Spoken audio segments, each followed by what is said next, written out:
Well, you can only comment on what you see clearly, and you'd like to see what they did during that week off, because somewhere along that fortnight period, there was a fracture in their program somewhere, mentally, clearly, individually. Because there's no other way to describe it, that it was meek, it was mild, and it was embarrassing.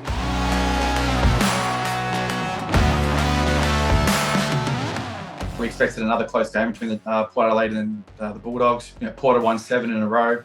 Looked as if they went into the game as favourites, but the game was over in the first quarter. How did you see how that game played out? I mean, first quarter alone, to rock up and be minus 23, minus 23 contested, minus 9 in clearance, minus 6 contested marks, and then leaves you minus 37 on the scoreboard. Not tagging Libra for the first 10, getting bitten again by Bulldogs, but it was an out and out ambush.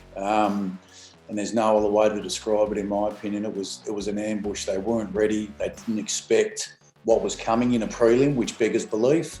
So that'll be something that's addressed. How do you get past that and move on? And I've been in programs where you need to set the tone for those younger players in the group, and Butters and Rosie and Burn Jones and going one-handed, and Dixon not being able to fly, and look at the other end in terms of Norton, what he was able to do, at least make a contest or go on one arm in a tackle. And I wouldn't be surprised if, they've had those discussions and Boak puts his hand up and Wines puts his hand up, and it has to start at the top, because that Hinkley will be doing that. Where did I go wrong? Where was the fracture? How many times are you going to get opportunities? 2 prelims in a row at home. How many times are you going to keep going to the well and being bitten? So, but the way that they were able to dismantle them was just textbook, wasn't it? I think the inside work, smashed them inside.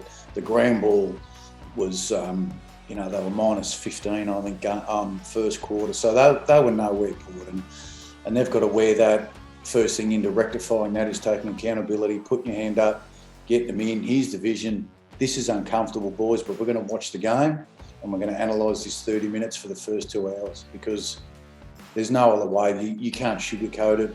It was set up for Port. It was set for Port. The 2 home finals, off they go to Perth.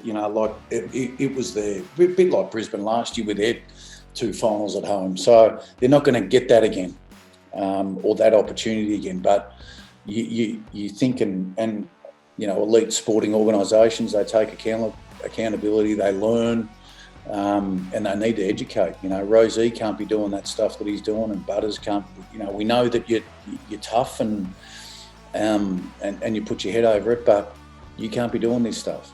But I would have thought it would have to start with the leaders to start with.